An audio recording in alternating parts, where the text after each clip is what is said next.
Good evening, everyone, and welcome back to 404 Nightmares. Tonight, I'm taking you far away from the safety of the city lights, into the shadow of a small, forgotten town, a place you won't find on any map. And for good reason, because once you step into this place, you'll wish you never had.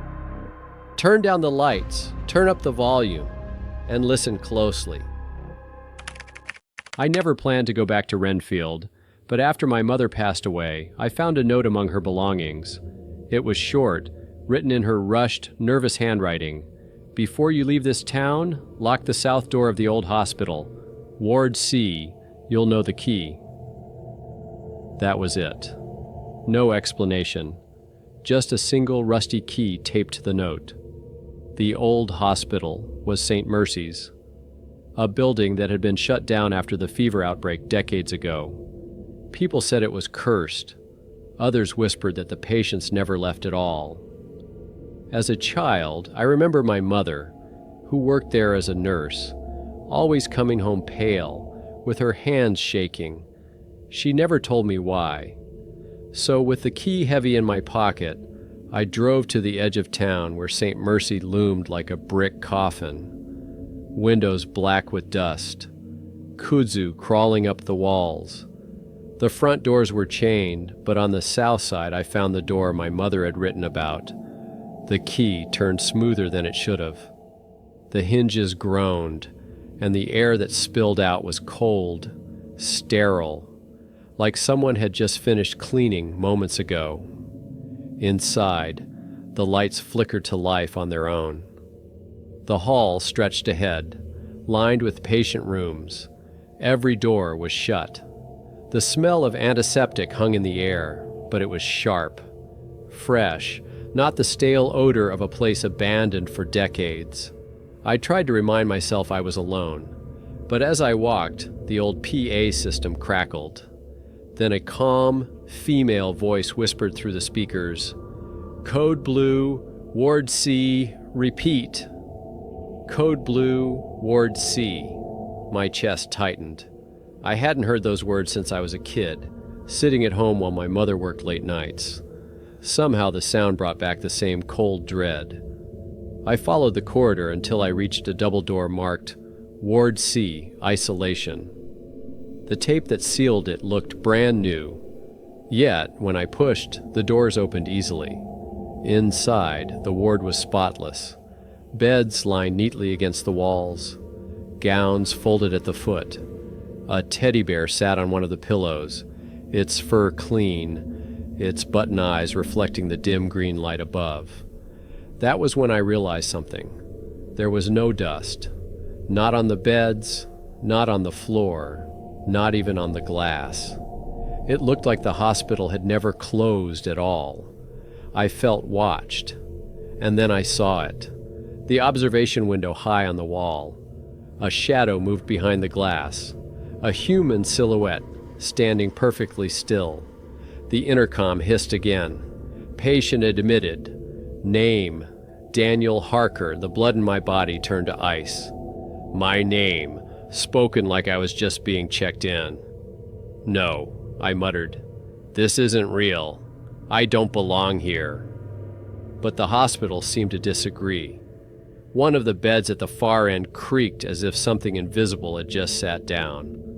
A slow, heavy breath filled the room, though I couldn't see anyone. I turned to leave, but the south door, the one I had come through, slammed shut on its own. The lock clicked from the other side. The lights dimmed, and that calm voice returned. "Exchange required. One must stay, for another to leave." That was when I remembered something I had buried deep. My mother's words when I was a child. "You lived because someone else didn't." Had she traded someone for me? Had she bargained with this place to save me when the fever struck? The voice whispered again, "One must stay." The bed nearest me groaned, the straps unfurling like hands reaching out. I didn't wait to see what they wanted. I bolted, crashing through the double doors, sprinting down the corridor, the intercom voice following me through every speaker. Impatient leaving, unstable, must return, must return. I didn't stop. Somehow the south door gave way under my shoulder, and I spilled out into the night air. The cold hit me like water, and the building loomed behind, silent, as if nothing had happened. The key was gone from my pocket. I drove away without looking back. But sometimes, late at night, I swear I hear that intercom crackle through the silence of my own house. And every time I check the clock, it's stuck at the same minute as when I first stepped inside, 9:17, like St. Mercy is still waiting for me to come back and finish the exchange. They say the town of Miller's Gap was built on coal and broken bones. My grandfather used to tell me stories of the mine there, how men went in whistling and came out silent, if they came out at all. I never believed him. Not until the day I went down myself. My name is Ethan Cole, and I should have listened. I wasn't supposed to go inside. The mine had been closed for 30 years after a collapse sealed off the lower levels. But when I inherited my grandfather's house, I found a leather-bound journal hidden under a loose floorboard.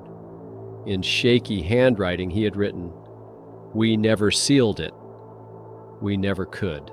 Something lives in the hollow.